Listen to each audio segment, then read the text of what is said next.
오늘 이제 성경적 가정 두 번째 좀 시간 우리 그리스도를 경외함으로 피차 복종하는 가정이라는 제목으로 한번 말씀 나누려고 합니다. 이제 저희가 이제 이 지난주에 이 창세기 본문을 통해서 처음에 하나님께서 세우셨던 그 가정의 그 원형 처음 모습을 우리가 함께 살폈어요. 그래서 서로가 하나님의 형상으로서 지음받았음을 우리가 알아야 된다. 그래서 존경과 또 존중과 사랑으로 대하는 것이 합당함에 대해서 이야기 나눴었죠. 그리고 이 아담과 하와가 지음받을 때 서로가 또 이 돕는 배필로서 지음받았음을 이야기했죠. 돕는 배필로서. 그래서 하나님께서 맡겨주신 이 사명을 함께 감당하는 이 일을 통해서 하나님을 기쁘시게 하고 우리를 창조하신 하나님의 영광을 위해서 살아갈 뿐만 아니라 서로가 서로를 한 몸으로 여기고 한 세 사람으로 그러한 존재로 살아갈 때 가장 큰 복과 안식을 누릴 수 있음에 대해서도 이야기 나눴습니다. 그리고 이 가정을 우리가 한 몸으로 이루기 위해서 또 한 가지 중요한 원리가 있었죠. 부모를 떠나는 거. 그래서 남편이 남편으로서 머리 되도록, 그리고 아내는 또 돕는 배필로서 그 가정을 함께 두 사람이 중심이 돼서 함께 세워가는 것. 이때 성경적 가정을 잘 세워갈 수 있다라고 이야기 나눴어요. 그리고 우리로서는 이렇게 행할 능력이 또 없음에 대해서도 잠깐 나눴죠. 이게 첫 죄가 들어오기 전에 그 가정의 그런 모습이죠. 그리고 우리가 지향해야 될 바가 너무 맞아요. 이제 그럼에도 불구하고 죄가 들어오고 또 죄로 말미암아 우리가 많이 무너져 내려 있죠. 가정 안에서 이런 참된 하나님 나라를 누려야 함에도 불구하고 또 누리지 못하거나 또 다투거나 이런 경우들이 빈번히 일어나기도 합니다. 이제 그때 예수 그리스도를 바라봐야 하겠죠. 예수께서 십자가로 말미암아 그 모든 것을 다시 회복시키셨음을 우리가 믿고 그것을 믿음으로 또 붙잡고 살아가는 존재가 우리 신자임을 함께 나눴죠. 오늘은 이제 좀 신약 성경으로 넘어와서 에베소서 또 이 가정에 대해서 또 부부에 대해서 가장 또 잘 말씀하시고 또 가르치는 본문이 바로 오늘 살펴봤던 이 에베소서 5장 본문입니다. 성도들은 이 교회로서 함께 예배하는 게 마땅하죠. 그리고 교제함을 통해서 많은 시간을 함께 같이 살아가죠. 그런데 이 우리의 시간의 대부분은 물론 우리 직장 생활, 우리의 교회 생활 많은 시간을 함께 하고 또 속해 있지만 특별히 가정 가운데 남편과 아내는 더 많은 시간, 더 많은 이 교제, 이것을 함께하는 이가 바로 우리 배우자예요. 그래서 남편과 아내는 서로에게 정말 중요하고 또 누구를 나의 배우자로 맞이할 것인가 그만큼 또 고민하게 되고 기도하게 되는 또 일이기도 합니다. 그래서 어떤 이들은 이 결혼한 이 부부를 통해서 이 배우자를 통해서 어떤 이들은 천국을 맛보기도 하고 어떤 이들은 이제 지옥을 맛보기도 해요. 물론 전체 삶 모든 때가 한결같이 그러진 않겠지만 그때마다 또 천국을 맛보기도 하고 또 지옥을 맛보기도 하는 그 가장 어찌 보면 큰 영향력을 끼치는 이가 바로 우리의 배우자이죠. 그래서 남편과 아내에 대해서 이 5장에서 말씀하시기 전에 에베소서가 어떤 흐름에서 지금 5장까지 왔는가 이것도 잘 살펴볼 필요가 있는데 너무 많은 이제 시간을 거기에 할애할 수가 없어서 아주 간략하게 제가 한번 이야기해 보겠습니다. 본래 이제 에베소서 1장을 보면 어때요? 삼위 하나님을 찬양해요. 우리를 구원하신 그 성부, 성자, 성령 그 하나님의 은혜가 얼마나 큰지. 그래서 하나님의 계획하심, 우리를 자녀 삼기로 계획하시고 또 예수께서 자기 자신을 내어주심으로 자기의 핏값으로 우리를 구원하셔서 우리를 하나님의 백성 삼으신 그 은혜에 대해서 또 성령께서 인치심으로 우리가 하나님의 소유임을 밝히 우리에게 보여주시고 또 하나님의 그 능력으로 우리를 끝까지 이끄실 뿐만 아니라 우리를 하나님 나라의 그 충만함을 누리도록 하는 공동체가 바로 교회이다라고 이야기한다라면 이 장에서는 우리가 죽었던 우리인데 예수 그리스도로 말미암아 우리를 살리셨다. 죄와 허물로 죽었던 우리를 살리셔서 이제 생명을 가진 하나님의 생명받은 존재가 바로 교회이고, 또 2장 후반부에서 어때요? 결코 하나 될 수 없었던 이방인과 유대인, 예수께서 그 막힌 담, 죄와 율법, 그 모든 막힌 담을 다 허무셔서 우리를 하나 되게 하셨다. 한 몸 되게 하셨다. 한 가족, 한 세 사람. 결코 하나 될 수 없었던 너희를 하나 되게 하셨다라는 게 이 2장의 흐름이에요. 그래서 전체적으로 쭉 가면서 5장까지 이 큰 맥락에서 이러한 흐름에서 5장까지 오고, 이걸 근거해서 이 남편과 아내에게 명령하고 있다라는 것을 우리가 이해하시면 돼요. 유대인과 이방인 복음으로써 주 안에서 한 세 사람 되었다. 이게 이제 단순히 이방인과 유대인과 이방인에 대한 이야기가 아니라 유대인의 관점에서 이 두 가지 부류의 사람밖에 없어요. 유대인의 관점에서는 유대인 그리고 이방인. 유대인 외에 나머지는 다 이방인이죠. 그래서 여기서 말하는 것은 무엇입니까? 죄로 말미암아 깨어졌던 모든 관계가 예수 안에서 온전히 회복되었음을, 그 안에 남편과 아내도 있는 거예요. 그 안에 교회가 있는 거예요. 그래서 이 남편과 아내를 따로 떼어서 볼 수 없고, 이미 예수 안에서 한 몸 되고 회복된 관계가 신자들의 가정, 신자들의 이 공동체인 가정이라는 것을 이야기하고 이해하셔야 됩니다. 바울은 이러한 상황 가운데 그걸 근거해서 아내된 자들에게 말합니다. 아내된 자들에게. 21절 먼저 한번 이야기해 볼까요? 21절 한번 우리 같이 읽어보고 우리 아내된 자들에게 말하는 것을 한번 들어봅시다. 21절입니다. 한번 같이 읽어봅시다. 시작. 그리스도를 경외함으로 피차 복종하라. 그렇죠. 이 앞에서 18절에 술 취하지 말라. 이는 방탕한 것이니 성령으로, 오직 성령으로 충만함을 받으라 라고 이야기한 후에 이 21절에 그리스도를 경외함으로 피차 서로가 복종하십시오라고 말씀해요. 그리고 그 첫 번째, 서로 피차 복종해야 될 그 첫 번째 이 대상을 남편과 아내로 이야기합니다. 아내와 남편으로. 그래서 이걸 봤을 때 어떠한 존재로 우리가 구원받았는지를 분명히 알아야 되고, 또 두 번째는 성령 충만함으로 성령께서 우리를 다스리실 때, 성령께서 말씀 가운데 우리를 충만케 하실 때 이러한 명령을 우리가 순종할 수 있음도 우리가 알 수 있는 거죠. 이걸 근거해서 22절 아내들에게 명령하는 거예요. 할 수 없는 것을 명령하는 것이 아니라 이미 그러한 존재로 바꾸었기 때문에 순종하십시오. 그것을 행하십시오라고 말하고 있는 거죠. 우리 계속 방법론 우리 같이 살피고 있는데 우리 잘 기억하셨으면 좋겠어요. 명령이 먼저가 아니에요. 은혜를 먼저 주시고, 하나님께서, 삼위 하나님께서 우리를 위해서 먼저 가장 큰 은혜 할 수 있도록 우리를 바꾸시고 나서 그러한 존재로 바꾸었기 때문에 너희들이 그 명령에 순종하라, 이렇게 말씀한다라는 거 지금 이 같은 흐름이에요. 그래서 22절 한번 우리 같이 22절, 23절 우리 같이 한번 읽어봅시다. 22, 23절입니다. 시작. 아내들이여 자기 남편에게 복종하기를.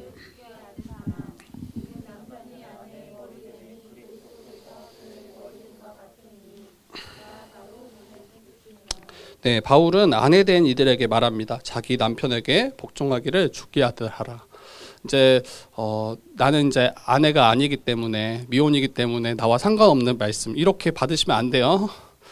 그리고 혹 이거 결혼은 또 주님께 속해 있으니까 이것도 우리가 어쩌할지 아무도 모르잖아요. 그래서 지금부터 이러한 이제 관점에서 우리 가정을, 또 우리 자신을 바라볼 수 있었으면 좋겠어요. 그리고 이미 이제 결혼하신 분들은 이 말씀에 우리가 함께 서야 되겠죠. 함께 서고 함께 한번 또 말씀 위에 우리가 한번 또 살펴봤으면 좋겠습니다. 바울은 자기 남편에게, 그러니까 아내들에게 자기 남편에게 복종하기를 주께 하라라고 이야기해요. 그런데 이 바울이 이 편지 에베소서를 쓰는 그 당시 시대적 배경을 보면 이 아내들에게 어찌 보면 그냥 마땅한 명령인 거예요. 이게 특별한 명령이 아니라 남편에게 복종하십시오가 그 당시에는 그냥 일반적으로 통용되고 그렇지라고 그냥 받을 만한 명령인 거예요. 이게 무슨 말이냐면 그 당시 여성의 지위는 굉장히 낮았고 또 그 인권도 이렇게 권리, 여성으로서의 그 권리 존중받지 못하는 시대였습니다. 지금 이제 2023년 정도 되니까 이 여성의 인권 또 지위가 굉장히 많이 보장되고 아마 더 이제 확대되고 더 잘 이게 자라가야 되겠죠. 잘 세워져야 되겠죠. 그런데 저희 나라만 봐도 뭐 1980년도만 봐도 그렇지 못했던 시대적 배경, 그게 얼마 안 된 거예요. 여성의 인권 또 지위가 이렇게 세워지고 올라오는 게 얼마 안 된 거예요. 이게 좋지 않은 거죠. 어찌 보면 죄의 그것도 영향력 아래서 계속해서 잘못된 그 방향에서 각 나라, 그리고 저희 나라뿐만 아니라 세계 곳곳에서도 그런 여성의 인권들이 잘 존중받지 못했던 그런 시대적 그런 모습들을 보는데 이게 지금 2000년 전의 이야기라고요. 2000년 전. 그때는 여성들은 어때요? 이 남편에게 그냥 종속되어 있어요. 그리고 남편을 떠나서 어떤 경제적인 활동을 하는 것도 굉장히 큰 제약을 받을 수밖에 없었고, 그리고 남편들은 아내들을 그런 재산의 목록 중 하나로 여겼다라고 해요. 그래서 이 여자들이 또 아내들이 남편에게 복종하는 것은 마치 노예나 종이 자기 주인에게 복종하는 것처럼 그러한 이제 모습으로 자기를 인식하고 남편들도 그와 같이 여겼던 거죠. 그래서 이 여성들이 남편의 말에 복종하고 순종하는 것은 정말 일반적인 일이고 그 당시 당연한 일로 받아들여졌습니다. 만약에 복종하지 않는다면 어떻게 되었을까요? 내쫓김 당하거나 버림받는 일이 그냥 다반사였어요. 그래서 그 당시 아내들은 이 복종하는 것, 이것은 크게 그냥 당연한 일로 여겼는데 이 문제는 뭐냐면 자원함과 사랑함으로 복종하냐는 거예요. 그런 모습은 아닌 거죠. 여기서 바울이 믿는 아내들에게 권면할 때 그 세상과 똑같은 이야기를 하는 게 아니라는 거예요. 세상에서 통용되는 남편에게 복종하십시오 이렇게 말하는 것이 아니라 자기 남편에게 복종하기를 주께 하듯 하라 이렇게 명하고 있다는 것을 우리가 여기에 주목하셔야 됩니다. 남편에게 복종하라는 것이 그 당시 특별한 것이 아니라 남편에게 복종하기를 주께 하듯 하라가 여기에서 우리가 집중하고 더 특별하게 살펴야 되는 부분이죠. 여기서 주는 누구십니까? 주? 바로 우리 구주 예수 그리스도세요. 우리 주님께 복종하듯이 신자가 우리 주, 우리를 구원하신 그 주님께 복종하듯이 아내들이여 남편들에게 복종하십시오라고 이야기하는 거죠. 나의 죄를 위해서 자기 자신을 내어주셔서 십자가로 구원하신 그 주님. 그래서 믿는 자들을 자기와 연합시키셔서 모든 복과 모든 예수 그리스도의 가장 좋은 것을 우리에게 더하신 그 주님. 그리고 부활하시고 승천하셔서 하나님 보좌 우편에 앉으셔서 모든 만물을 통치하신 그 영광의 주님. 그 주님을 신자들은 자원함으로, 기쁨으로, 감사함으로 복종하고 그분을 높이고 섬기는 것이 우리 신자들은 다 이것을 당연하다라고 여겨요. 이것을 뭔가 차별이다 아니면 우리의 이 권리가 존중받지 못하고 우리를 무시한다라고 여기는 신자들은 아무도 없습니다. 도리어 정말 기뻐하고 감사하고 경외함으로 그분을 두려워할 뿐만 아니라 존경함으로 우리 주님을 모시고 우리 주님 앞에 우리가 엎드리는 거죠. 그리고 많은 믿음의 선배들 보면 다 내가 그리스도의 종입니다. 완전히 이거 노예예요. 정말 자기의 뜻이 아무것도 아님을 도리어 주의 뜻만이 가장 존귀하고 그 뜻에 순종하는 것이 내게 가장 복된 일임을 많은 믿음의 선배들은 다 그와 같이 고백했죠. 이와 같이 아내들에게 명령하는 거예요. 남편에게 복종하십시오. 그런데 주님께 하듯 신자들이 교회가 주께 하듯 복종하는 것이 이것이 마땅합니다라고 우리에게 권면하고 있는 거예요. 조금 더 왜 아내가 남편에게 복종해야 되는지 그 근거를 한번 살펴볼 텐데 23절이에요. 같이 한번 읽어볼까요? 23절 같이 읽어봅시다. 시작. 이는 남편이 아내의 머리됨이 그리스도께서 교회의 머리된 것 같음이니 그가 바로 몸의 구주시니라. 네, 첫 번째로는 남편이 아내의 머리되기 때문이에요. 남편이 아내의 머리되기 때문이다. 여기서 말하잖아요. 남편이 아내의 머리됨이 그리스도께서 교회의 머리됨과 같다. 그러니까 교회의 머리 대신 예수 그리스도, 그리고 교회는 예수 그리스도의 몸이죠. 근데 이와 같이 남편이 아내의 머리 된다라고 이야기해요. 이걸 여성을 비하하거나 또 남녀 성차별적인 말로 이해하시면 안 되죠. 남편이 우월하거나 아내가 열등하다라는 의미가 결코 아닙니다. 그러면 이걸 어떻게 우리가 이해해야 되겠습니까? 하나님께서 천지를 창조하실 때 그때 남자를 먼저 창조하시고 남자의 갈빗대를 취하셔서 여자를 창조하시잖아요. 이게 하나님의 질서라는 거예요. 그리고 남편을 머리로, 그 가정에 부부의 머리로 남편을 세우셨다라는 것이 이게 하나님의 질서요, 하나님의 창조인 거죠. 그러면 이것을 남편을 더 높이고 아내를 더 낮추는 방식인가? 그렇지 않다라는 거예요. 두 사람의 각에 가장 복되도록 남편이 남편으로서 또 아내가 아내로서 가장 복되고 참된 안식을 누릴 수 있도록 하나님이 디자인하신 모습인 거예요. 근데 우리가 우리의 편에서 또 우리의 환경, 상황, 그런 시대적 배경들을 가져와서 이게 마치 차별인 것처럼, 이게 마치 성차별적이고 여성을 비하하는 것처럼 혹 우리가 오해하거나 이해할 수는 있겠죠. 그런데 결코 그렇지 않다. 결코 그렇지 않다. 선악을 알게 하는 나무의 열매를 따먹는 것도 마찬가지예요.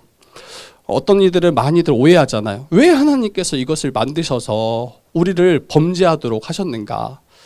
이게 이런 식으로 이제 접근하는 거예요. 그걸 주신 하나님의 정말 참된 그 의미는 다 잃어버린 채 자기 그냥 생각대로 자기 경험에 비추어서 이것들을 판단하기 시작하는 거죠. 여러분, 또한 머리는 통치를 의미합니다. 그래서 하나님께서 남편을 아내의 머리로 세우셔서 그 가정을 다스리도록, 그리고 그 가정의 중요한 방향과 일들을 결정하도록 허락하신 거예요. 다스리다라고 또 이야기하면 오늘날의 이런 상황들을 가져와서 또 우리는 이해하기 시작해요. 다스리면 훨씬 더 높고 뭔가 힘이 있고, 그리고 그 다스림 받은 자들은 마치 존중받지 못한 것처럼. 그런데 결코 그렇지 않다라는 거예요. 아내들의 의견을 무시하거나 남편이 독단적으로 모든 결정을 하라는 말이 결코 아니죠. 머리됨은 독재자를 말하는 게 아니에요. 머리됨은 무엇을 말합니까? 남편과 아내는 서로 돕는 배필이라고 하잖아요. 가정의 일들을 함께 논의하시는 게 마땅해요. 그리고 잘 논의한 후에 남편이 이러한 결정을 내릴 수 있도록 그 결정권을 남편에게 위임하는 거예요. 우리 나라도 마찬가지잖아요. 나라의 지도자를 세우고 그 지도자를 통해서 그 나라의 중요한 방향들을 결정하고 행할 수 있도록. 마치 가정도 마찬가지예요. 하나님께서는 두 사람이 함께 잘 모든 상황들을, 또 그 가정의 중요한 대소사들을 논의하게 하시고 그 결정을 남편 된 자에게 맡기신 거예요. 그리고 남편은 그 결정을 자기 자신만을 위해서 하지 않아요. 이게 내게 얼마나 이득이 되는가. 마치 이제 아내를 경쟁 상대로 여기고 내게 조금 더 이익이 되는 그러한 것으로 여기고 결정하지 않는다고요. 자기 유익만을 위한 결정이 아니어야 하고, 이러한 결정이 주님을 위한 결정, 우리의 참 주인 되시는 주님을 위한 결정, 우리의 가정이 그와 같이 나아갈 수 있도록 행하는 자가 바로 남편입니다. 한 몸 된 아내와 또 그 가정 안에 속한 자녀들을 위한 결정이어야 하겠죠. 그리고 우리 그냥 몸을 생각해 보세요. 머리, 몸 하니까 이제 딱 유기적인 우리 몸에 대해서 생각할 수 있잖아요. 근데 몸이 머리에게 왜 네가 결정하냐 이렇게 묻지 않아요.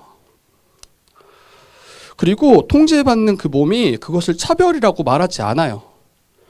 그것을 당연하게 여기고 또 그러한 결정이 자기를 위한, 나 자신을 위한 결정이라고 온전히 받아들여요. 그냥 이게 그냥 하나된 몸의 모습인 거예요.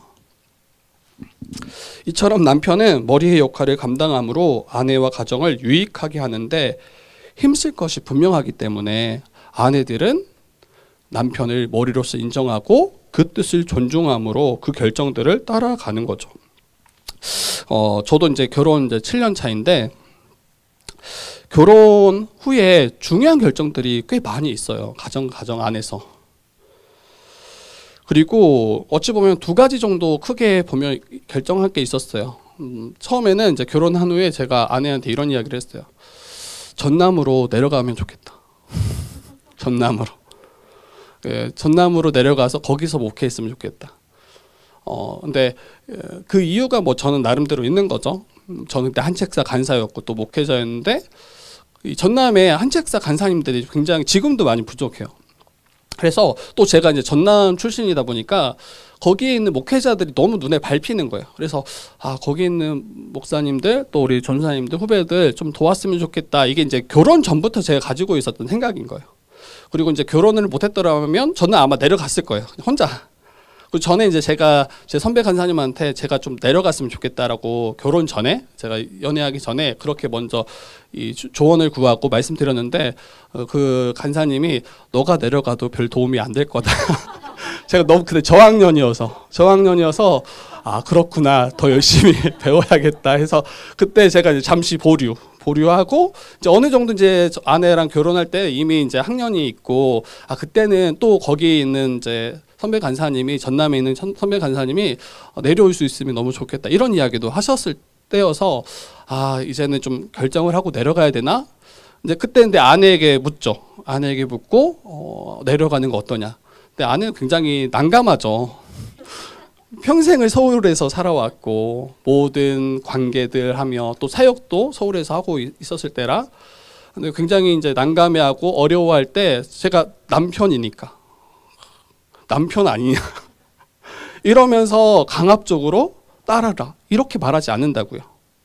그 아내가 어떠한지 아내의 상황과 그 형편들이 어떠한지 이것들을 잘 묻고 그것을 잘 받아들여서 결정한다고요. 물론 때로는 그렇게 잘 받아들였음에도 불구하고 내려갈 수도 있겠죠. 그리고 내려가지 않을 수도 있겠죠. 그런데 이 결정이 나만을 위한 결정이 아니라는 거예요. 정말 우리 가정, 또 아내, 또 우리 자녀 이것을 온전히 다 이것을 살피고 여기에 대해서 이제 결정할 수 있도록 만약에 이제 결정 내릴 때 아내는 그것을 또 존중할 수 있어야 되죠. 여기서 말하는 게 이 복종이 그런 걸 것 같아요. 그리고 또 한 가지가 개척할 때 오래전에 개척에 대해서 이야기는 아마 했던 것 같아요. 그럼에도 불구하고 진지하게 이야기하지 않고 어느 순간 정말 내가 개척할 거라고 이야기를 했을 때 그때도 아내는 굉장히 난감해했어요. 그리고 이제 아내가 속했던 교회가 너무 좋은 교회고 또 좋은 목사님이 목회하고 계시고 그리고 거기 목사님이 이제 계속 저희들에게 이야기를 하셨어요. 같이 동역했으면 좋겠다. 개척보다는 거기 교회에 함께 또 참여해서 그 교회를 함께 세우고 오늘날에는 이제 개척하기보다는 그 세워진 좋은 교회를 더 잘 세워가는 것이 좋겠다라고 의견을 주시기도 했어요. 근데 그게 틀린 말이 아니에요. 너무 잘 이해가 되고 그래도 좋겠다라는 생각이 한편에 있었고 또 한편으로는 제가 교회를 세워가고 싶은 이 방향들 또 주님께서 제게 주시는 그 마음도 또 한편으로 너무 분명했어요. 그리고 나서 아내에게 이야기하고 나서 나를 따르라 이렇게 말하지 않는다고요. 굉장히 여러 가지 이야기들도 많이 했고 또 때로는 이제 갈등처럼 보이기도 해요. 제가 아무리 이야기해도 설득이 안 될 때 갈등이 생기겠죠. 근데 그때 바로 뭔가를 굽히거나 뭔가 바로 강압적으로 행사하거나 그러지 않고 기다려주는 거죠. 그리고 너무 감사하게 아내가 응답을 받은 거예요. 응답을 받고 함께 개척하겠다라고 그리고 함께 교회를 세워가겠다라고 결정을 함께 내려준 거죠. 그래서 이 남편의 머리됨 그리고 아내가 그 남편을 머리됨으로써 인정하고 존중하고 따라오는 것 이것이 성경적이에요. 성경적이에요. 근데 이렇게 또 생각하시는 분 있을 수 있어요.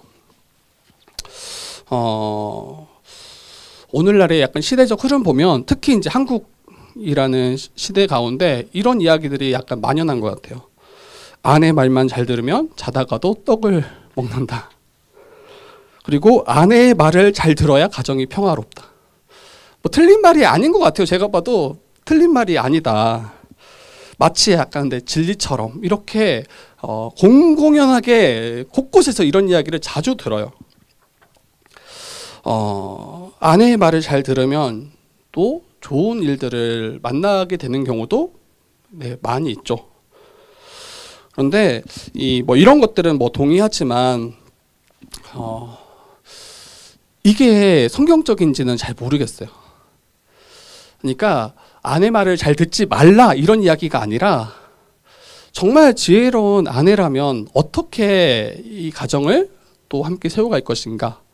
내가 남편보다 더 지혜롭기 때문에 내 말을 따르라, 내 말을 들어라 이렇게 말하는 게 괜찮냐는 거예요. 그럼 어떻게 우리는 아내로서 우리의 남편을 또 세우고 또 가정을 함께 세워갈 수 있을까 이런 고민들이 들 것 같아요. 어떻게 해야 될까요 그때? 분명히 아내가 훨씬 더 지혜로운 결정을 할 수 있잖아요. 지혜로운 생각들을 가질 수 있잖아요. 저는 이런 말씀 준비하면서 이런 생각을 좀 했어요. 분명히 더 지혜로울 수 있다. 또 어떤 부분에서는 훨씬 더 나을 수 있다. 근데 그때 정말 지혜로운 아내라면 그때 자기가 머리됨을 주장하기보다는 그 남편이 이 결정을 정말 더 지혜롭게 잘 결정할 수 있도록 그것을 더 잘 지혜롭게 말하고 설득하는 것. 그러면 정말 너무 이제 어리석은 남편 아니더라면 그것을 귀막지 않는다고요. 아, 이게 우리 가정에 훨씬 더 유익하겠다. 그리고 그것을 받아서 그 가정에 중요한 결정을 내릴 거란 말이에요. 그래서 지혜로운 아내가 어떠할까라고 생각해 보면 그 상황 가운데 남편이 머리됨을 잘 발휘할 수 있도록 그 남편을 세워주는 거, 이게 좋은 가정의 성경이 말하는 그런 가정의 모습이겠다라는 생각이 들어요. 그런데 어떤 이들은 어때요? 자기가 이제 머리 대려고 하는 거예요. 그렇게 하면 망할 게 뻔히 보인다 하면서 남편의 그 머리됨을 깎아내고 무시하고 존중해 주지 않고, 그때 내 말 들었어야 되지 않냐, 이렇게 이야기하면서 예전에 이제 실수했던 것들을 가져와서 도리어 남편을 깎아내는 거. 그러면 결과적으로는 그 가정은 성경적인 가정의 방향에서는 거리가 멀어요. 그리고 남편은 더 이상 어떠한 머리됨으로서의 역할을 하지 못하겠죠. 그리고 그 머리된 자리에 아내가 있겠죠. 그렇지 않을까요? 그리고 아까 이 세상에 그런 이제 만연하게 퍼지는 생각 중에 아내의 말을 잘 들어야 평화롭다. 아니, 평화는 유지할 수 있어요. 그러면 그게 괜찮냐는 거예요. 근데 어떤 부분에서는 그게 꼭 필요하기도 하겠지만 정말 하나님이 뜻하시고 하나님이 원하시는 방향에서 그 아내가 서 있지 않을 때, 그러면 그 평화를 이루는 것이 그것이 하나님의 뜻인지. 그러니까 남편들은 더 깨어 있어야 되겠죠. 정말 성경 안에서 또 주의 뜻 가운데 이 가정을 잘 세우고 머리됨으로서의 역할을 온전히 감당할 수 있도록 이것을 깨어서 생각하고 또 아내를 살피는 것이 마땅하다는 생각이 듭니다.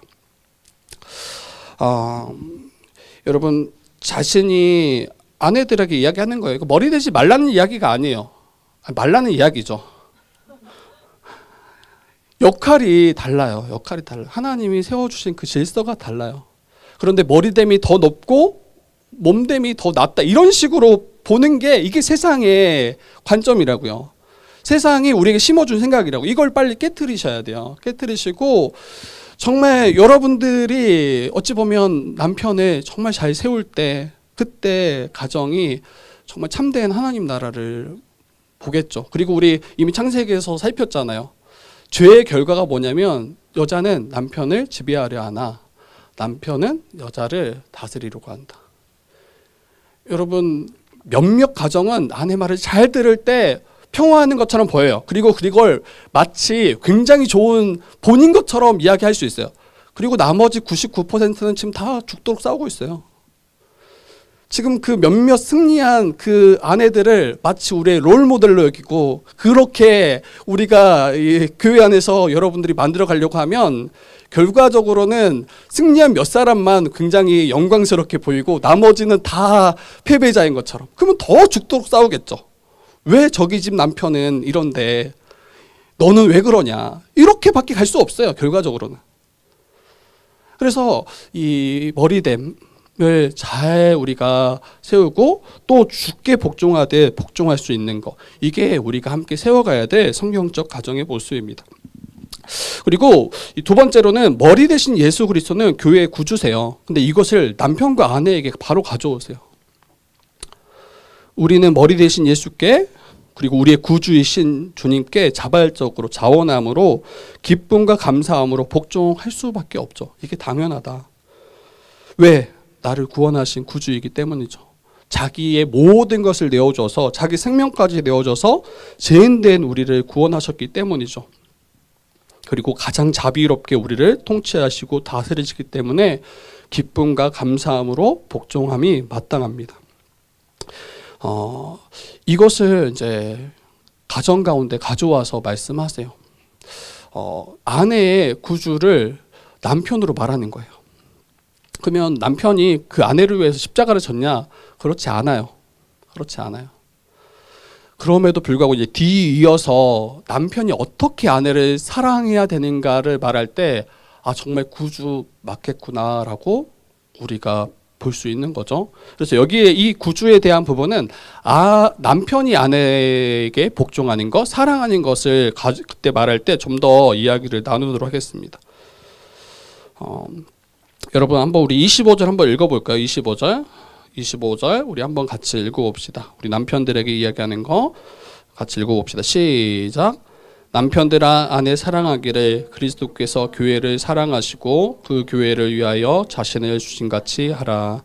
네, 만약에 앞에 24절까지만 설교하고 마쳤더라면 아내들은 진짜 마음이 지옥일 거예요. 그럴 수밖에 없죠. 그리고 굉장히 큰 무거운 짐을 짊어지고 돌아갈 거예요. 또 한쪽에서는 이렇죠.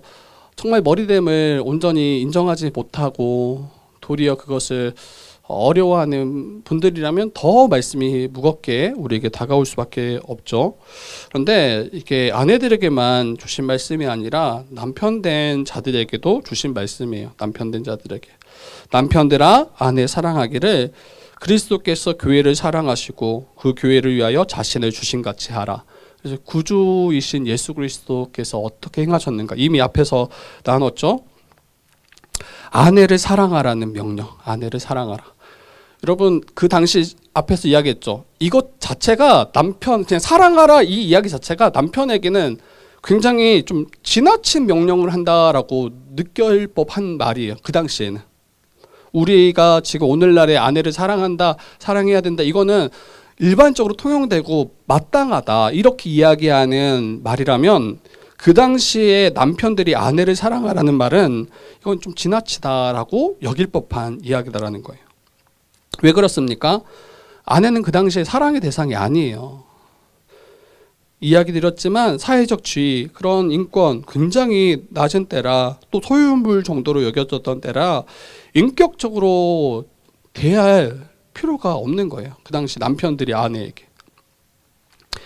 자신과 자신의 이 살림을 돌보고 그것들을 행하는 그런 존재 정도로 여기는 거죠. 아내가 사랑하고 보호해야 될 대상으로 여기지 않는 거죠. 그리고 너무 약간 속된 이야기지만 사랑은 집에서 하는 게 아니라 밖에서 하는 것으로 그 당시 남자들은 여겼을 거예요. 얼마나 막연하게 이런 성적인 그런 이제 문제들이 많이 있었을 시대라 정말 죄악이 만연한 시대를 잘 보여주죠. 그러한 문화 가운데 바울이 이야기하는 거예요. 25절에 남편들아 아내를 사랑하라. 그런데 어떻게 사랑하라고 이야기하냐면 그리스도께서 교회를 사랑하시고 그 교회를 위하여 자신을 주신 같이 그렇게 사랑하라라고 명령하세요. 이 그리스도께서 교회를 사랑하신 것처럼 십자가에서 죽기까지 자신을 내어주셨던 그 사랑으로 아내를 사랑하라라고 이야기합니다. 남편은 아내를 온전케 하기 위해서 자기를 내어주는 사랑을 해야 된다라고 말해요. 죽기까지, 자기 생명을 내어놓기까지 사랑하라라고 이야기해요. 그리고 26절에 보니까 물로 씻어 말씀으로 깨끗하게 하사 거룩하게 하시고, 예수께서 교회를 그렇게 사랑하셨다라는 거예요. 물로 씻어서 말씀으로 깨끗하게 하사 거룩하게 하시고, 27절에 자기 앞에 영광스러운 교회로 세우사 티나 주름 잡힌 것이나 이런 것들이 없도록 거룩하고 흠이 없게 하시는 것이 주님이 교회를 사랑하신 사랑이에요. 이러한 주님같이, 이처럼 주님과 같이 남편들은 자기의 아내를 사랑해야 한다고 말씀합니다. 그래서 남편을 통해서 아내가 영적으로 육적으로 거룩하고 영광스럽게 자라가도록 하나님의 말씀을 같이 나눠야 되고, 또 육적으로 온전해지도록 아내를 돌보고, 또 온전해지도록 영광스러워질 수 있도록 아내를 위해서 힘써 사랑해야 함이 성경이 말하고 우리 남편들에게 말하는 명령입니다. 어떻게 이렇게까지 사랑할 수 있을까라고 질문할 수 있어요. 아내들에게는 마땅하다라고 여기는 것이지만 남편들은 아마 또 생각이 들 거예요. 앞에서 아내들이 남편이 머리 다워야 복종하는 거 아닙니까? 이와 같은 논리로 남편들도 말할 수 있어요. 어떻게 이렇게까지 사랑할 수 있습니까? 그 당시에는 더더욱이나. 근데 28절 말씀 이렇게 이야기해요. 우리 28절 한번 같이 읽어봅시다. 28절 말씀입니다. 시작. 이와 같이 남편들도 자기 아내 사랑하기를 자기 자신과 같이 할지니 자기 아내를 사랑하는 자는 자기를 사랑하는 것이라. 네. 아내는 여러분 다른 존재가 아니라고 했어요. 본래 아담과 하와 한 몸이라고 했어요. 아담이 하와를 처음 볼 때 내 뼈 중에 뼈요 살 중에 살이다. 다른 존재로 여기지 않고 자기 자신과 같이 여겼다라고 했어요. 그때 아무런 수치가 없었죠. 서로가 한 몸으로 주의 영광을 위해서 주님 맡겨주신 사명을 함께 감당했던 자들이 바로 이 남편, 아내, 아담과 하와였습니다. 어떻게 남편은 아내를 이와 같이 예수께서 교회를 사랑하신 것처럼 사랑할 수 있습니까? 자기 자신으로 여기고 믿으면 가능합니다. 자기 아내를 사랑하는 것이 자기를 사랑하는 것이기 때문이에요. 여전히 자기 자신과 같이 여기지 않는 것, 여기에서부터 이 아내를 사랑함이 발휘되지 않을 때 늘 넘어질 수밖에 없는, 늘 자기 사랑이 더 커요. 남편들도 뭐 아내도 마찬가지겠죠. 그때 이와 같이 사랑할 수 없는 거예요. 주님께서 자기 자신을 내어주셔서 자기 몸을 내어주셔서 십자가에서 죽기까지 그 사랑까지 나아갈 수 없는 거예요. 여전히 나를 더 사랑하기 때문에. 그런데 성경은 그렇게 말하지 않죠. 아내를 사랑하는 자는 자기를 사랑하는 것이다. 그러니까 아내의 사랑이 참된 자기 사랑이라고 성경은 이야기해요. 아내 사랑이. 반대로 아내를 사랑하지 않으면 자기를 사랑하지 않는 것과 같은 거죠. 여러분, 자기 몸을 미워하는 사람은 많이 없어요. 예전에 그런 이야기 제가 했던 것 같은데, 자기를 자해하고 막 이렇게 하는 분들 있잖아요. 그런데 자기를 미워하는 것처럼 이렇게 우리가 그냥 보면 볼 수 이렇게 그냥 겉으로 볼 때는 자기를 마치 미워하는 것처럼 사랑하지 않는 것처럼 보이잖아요. 그런데 잘못된 자기 사랑이에요. 그것도. 왜 자해를 하는가 그 내면 쑥 들어가 보면 이러한 자기를 힘들게 하는 그 세상으로부터 자기를 건져내기 위함이에요. 자해라는 마지막 그 일을 통해서 자기를 고통케 하는 사람들, 자기를 어렵게 하는 이 세상에서 자기를 건져내기 위한 통로가 자해예요. 자해. 이처럼 자기 자신을 너무나 사랑하는 존재가 우리잖아요. 근데 성경은 아내가 나와 한 몸이다, 자기 자신이다 라고 이야기하고, 그리고 이미 예수 안에서 우리가 하나 되었다라고 이야기해요. 이와 같이 남편이 아내를 여길 때, 바라볼 때 성경이 말하는 남편들아 아내를 사랑하기를 주께서 교회를 사랑하듯이 사랑하라 라고 말하는 그 말씀이 가정 가운데 성취될 수 있는 겁니다. 또 이렇게 말할 수 있어요. 아내가 사랑스러워야 사랑하는 거 아닙니까? 이게 처음에는 연애할 때는 사랑스럽잖아요. 그런데 결혼하고 시간이 많이 흘렀을 때 결혼 전에 그 모습은 많이 희미해져요. 남편도 마찬가지예요. 어때요? 저도 벌써 배가 얼마나 나온지 정말 날마다 갱신이에요. 날마다 갱신. 헬스로 할 수 있지만 헬스가 문제가 아니야. 헬스가 문제가 아니라 이미 몸이 망가질 대로 망가지고 또 마음도 거기에 많이 힘을 쓸 수가 없는 거죠. 그래서 집에서 제 아내가 저를 볼 때 진짜 어디 뭐 정말 어디 보지 못했던 중년 아저씨가 날마다 소파에 누워 있고 배 나와 있고 날마다 먹고 놔두고 옷도 정리 안 돼 있고, 내가 사랑했던 그 사람이 아니야. 지금 오랜 시간 같이 봐왔으니까 그냥 그 사람인가 보다 하고 있는 거지, 그때 내가 처음 만나서 마음을 줬던 그 사람이 아니야. 그러면 아내들은 괜찮은가? 여러분 똑같아요. 남편들이 볼 때 똑같아요. 아니면 이게 좋아지면 너무 좋겠지만 우리가 처음 만났던 그 아주 좋은 호의, 그리고 그러한 상대를 바라보는 그러한 마음들, 그런데 서로가 서로를 만나면서 또 같이 생활하면서 부딪히는 게 한두 가지가 아니잖아요.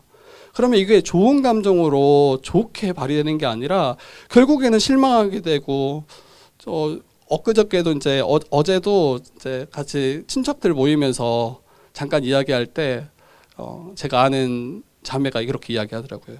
이제 가족이죠. 포기했다. 그러니까 평화가 오더라. 이게 참된 평화 맞나? 다 포기하니까 평화가 왔다라는 거예요. 그런데 그건 이제 세상에 어떤 도무지 할 수 없으니까 그냥 포기하는 거죠. 도무지 할 수 없으니까. 그런데 남편도 마찬가지예요. 사랑스러워야 사랑할 수 있는 거 아닙니까?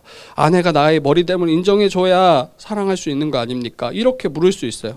그때 주님께서 어떻게 행하셨는지 우리가 기억하셔야 되겠죠. 주님께서 우리가 사랑할 만할 때 우리를 사랑하시지 않았어요. 사랑스러워서 우리를 사랑하신 게 아니에요. 언제 우리를 사랑하셨다라고 이야기합니까? 우리가 아직 죄인 되었을 때, 하나님을 대적할 때, 하나님 그 자리에 내가 앉겠다라고 그렇게 외치고 있을 그때, 원수 되었을 때. 여러분, 원수를 사랑하실 수 있는 분 있나요? 진짜 어려워요. 이거는 그냥 성경이 나왔으니까 원수까지 사랑해야 된다라고 우리가 쉽게 말할 수 있는 게 아니에요. 특히나 가정 안에서 우리 한몸된 우리 가족들, 또 교회 안에서 한몸된 우리 지체들 가운데서 서로 혹시나 큰 관계의 문제가 일어날 때 그를 사랑하는 게 훨씬 쉬운 일이에요. 원수보다 100배, 1000배 쉬운 일인데 그것조차 안 돼서 끙끙대는 이들이 얼마나 많아요. 여러분, 사랑할 만한 게 아무것도 없었을 그때 주님께서는 우리를 사랑하셨어요. 아니요, 사랑할 만한 게 없는 게 아니라 정말 죽이고 싶을 때, 정말 갈기갈기 다 찢어서 죽여도 시원치 않을 때, 그때 우리를 사랑하셨어요. 그래서 원수 되었을 때 우리를 사랑하셨다고 말합니다. 그러한 죄인들을 위해서 자기를 내어주셔서 우리를 깨끗하게 하시고 거룩하게 하시고 흠없게 하시려고 우리를 사랑하셨다고 말해요. 그리고 사랑스러운 존재로 바꾸셨어요. 정말 사랑스러운 존재로. 그와 같이 남편들에게 말하는 거예요. 아내들을 사랑하라. 주께서 교회를 사랑하듯이 사랑하라. 여러분, 남편이 아내를 주께서 사랑하신 것처럼 사랑할 때, 그때 이건 아내만을 위한 게 아니라는 거예요. 이게 참으로 자기를 사랑하는 길이다. 남편이 아내를 주께서 사랑하신 것처럼 사랑하면 아내는 육체적으로 영적으로 계속 건강해지겠죠. 아내들은 영적으로 성장하고 또 말씀의 부요함과 또 은혜 가운데 살아가게 될 거예요. 그러면 그렇게 부요함을 누릴 때 그 아내들이 어떻게 행하겠냐는 거예요. 내가 부요함을 얻은 것이 마치 다 자기가 괜찮아서, 자기가 잘해서 이렇게 여기지 않는다라는 거예요. 아내의 부요함을 남편과 나누겠죠. 아내의 그 충만함을 남편과 나누고 우리 자녀들과 나누겠죠. 그래서 하나님 나라를 누리게 될 거예요. 그래서 다음 세대를 양육하는 우리 자녀들과 연결되어 있어요. 아내와 남편이 서로 한 몸 이루어서 아내는 남편에게 주께 하되 복종하고 또 남편은 주께서 교회를 사랑하듯이 아내를 사랑하면 다음 세대는 특별하게 제가 볼 때는 양육하지 않아도 가정 안에서 이미 대부분의 교육은 이미 이루어질 수밖에 없을 것 같아요. 실제로 보는 거잖아요. 우리가 가르치는 것을 실제로 가정 가운데 배우게 되는 거잖아요. 가르치지 말라는 이야기가 아니에요. 더 분명한 걸 보고 더 분명한 걸 통해서 배우고 자라갈 수밖에 없다. 가장 큰 문제는 우리가 말하는 것과 우리 가정의 삶이 다를 때, 그때 자녀들은 혼란스러울 수밖에 없고 참된 진리임에도 불구하고 그 진리를 도리어 거부하게 되는, 부정하게 되는 그것으로 나아가게 됩니다. 그리고 오늘 뒤에 보니까 또 이야기예요. 그 창세기 말씀과 같은 맥락이죠. 그러므로 31절에 사람이 부모를 떠나 그의 아내와 합하여 그 둘이 한 육체가 될지니. 그래서 부모를 떠나는 게 정말 중요한 것 같아요. 부모를 떠나는 거. 결혼을 통하여 부부가 된 남편과 아내는 부모를 떠나서 그때 한 몸으로 살아갈 수 있어요. 경제적, 정서적 모든 것으로부터 독립해서 정말 둘이 서로 사랑하고 존경함으로 하나님의 뜻을 밝히 알아가고 또 돕는 배필로서 이 주님 주신 사명을 감당하는 것. 근데 그렇게 하지 못할 때, 딱 종속될 때 이것을 그 가정이, 그 부부가 할 수 있는 능력이 없는 거예요. 할 수 없는 거예요. 가정의 머리 된 남편이 방향을 결정하지 못해요. 가정의 머리 된 남편이 더 이상 가정을 이끌어갈 방향을 찾지 못해요. 그리고 그것을 아내가 결정해 주거나 우리 부모들이 결정해 준다면 진짜 그냥 어린아이에 불과한 거죠. 어린아이에. 아내도 마찬가지죠. 돕는 배필로서 남편을 돕고 존경해야 됨에도 불구하고 그렇게 하지 못할 때 참된 연합을 이룰 수가 없습니다. 이제 말씀을 좀 마치려고 해요. 한번 생각해 봤으면 좋겠어요. 나는 남편을 복종하려는 마음이 있는가? 그리고 남편 될 사람을. 나는 아내를 주께서 교회를 사랑하신 것처럼 사랑하고 있는가? 사랑할 마음이 있는가? 이게 이제 자신이 없고 또 할 수 없다라고 혹시 여기는 분들이 있더라면 앞에서 이야기했던 것처럼 예수께서 십자가로 말미암아 이루신 그 일을 도리어 알지 못하거나 또 부정하는 것이 됩니다. 한 몸으로 서로를 대하지 않는 거죠. 여전히 나의 유익을 위한 도구 정도로 여기는 모습이 될 수밖에 없죠. 그래서 정말 남편과 아내가 주 안에서 회복된 한 몸임을 서로가 믿는다라면 어때요? 피차 복종하는 거, 피차. 또 너가 먼저, 내가 먼저 이렇게 하는 순간 또 문제예요. 또 싸우고 또 갈등. 피차 서로가 먼저, 내가 먼저 이 아내를 또 남편을 위해서 살아가는가, 이것을 우리가 살펴야 되겠죠. 이것을 믿는다라면 이제 남편은 더 아내를 위해서 사랑으로 수고할 것이고 또 아내 된 자들도 남편을 위해서 이제 더 기도할 거예요. 왜 부족함이 없겠어요? 서로가 다 부족함이 많잖아요. 내 아내를 위해서 또 남편을 위해서 기도하고 남편이 정말 남편으로서 머리됨을 온전히 발휘할 수 있도록 그를 돕고 그를 위해서 기도하고 서로 지배하려고 고집부리고 싸우는 것이 아니라 영적으로 흔들리지 않고 속사람이 강건할 수 있도록 우리가 서로를 위해서 기도하셔야 됩니다.